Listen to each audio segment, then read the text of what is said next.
Grabe, mabulaklak. Parang masaya-saya nyo ngayong araw na to, ah. Eh, Gusto mo ba malaman kung bakit?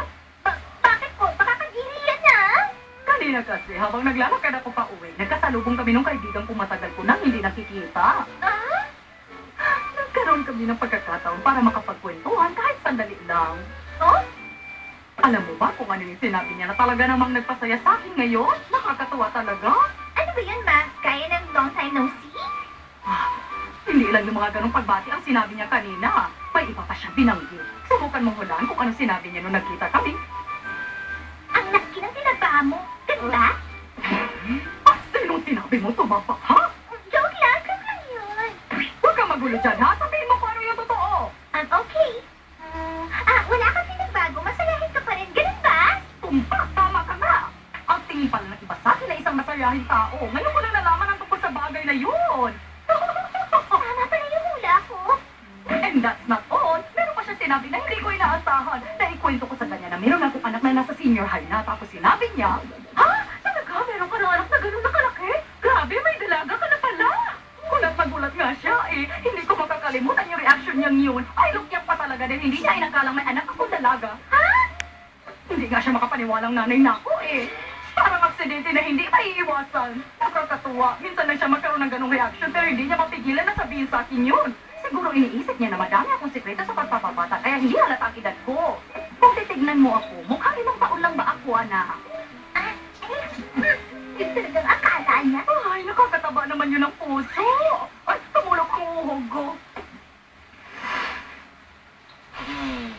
Pag sinabihan siya malaki na pala ang anak niya o ang bilis ng panahon, normal na reaction lang yun dahil matagal na silang hindi nakikita. Pero hindi ibig sabihin na mukha pa siyang bata. Yun na nga eh. Ibang interpretation ni Mama sa sinabi sa kanya at hanggang tenga pa ang ngiti niya sa sobrang tuwa. Siguro napaka-optimistic niya lang talaga kaya ganun siya. Sa tingin ko meron ng parte sa utak niya na hindi gumagana. Mukhang tama ka dyan. Isa pa meron din mga tao medyo malabo kung magsalita. Oo nga. Meron pa, meron pa. Sabi pa ni Mrs. Yamamura, halos wala daw nagbago sa akin. Mas bumata pa daw ako kaysa noon dati. Nakakataba talaga ng puso. Hindi ko alam na ganun ang tingin ng iba sa akin. Ibihira pa naman siyang pumuri sa iba. Sabi pa nga niya, mukha daw akong bumata ng 15 taon. Akalain mo yun? Ay, pasensya na. Ito na, Papa. Ay, naku, sorry.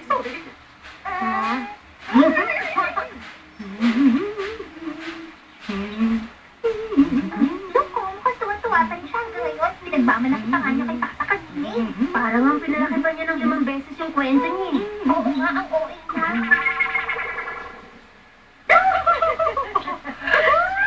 Sabi niya kasi, hindi halatang may anak ako na nasa senior high na. Akala niya siguro ang bata ko pa para maging nanay ng isang dalagita. Eh kasi naman, Mrs. Tachibana, mukha kang bata, no? Baka isipin pa ng iba, mga 30 plus ka na. Maga! 30 plus lang!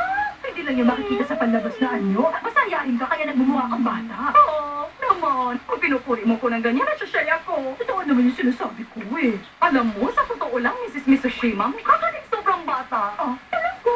Oo naman, totoo yung sinabi ko. Baka nga pag sinabi natin sa iba na 20 plus lang tayo, maniwala pa sila eh. Hindi ka ba napipilitan lang?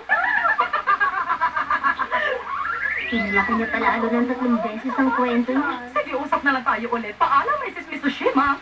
Chup. Bye! Mrs. Tachibana. Bye! Diyan nagsisimula ang hindi pagkakaunawaan eh. Pag nagsusumiksti ng mga gurang.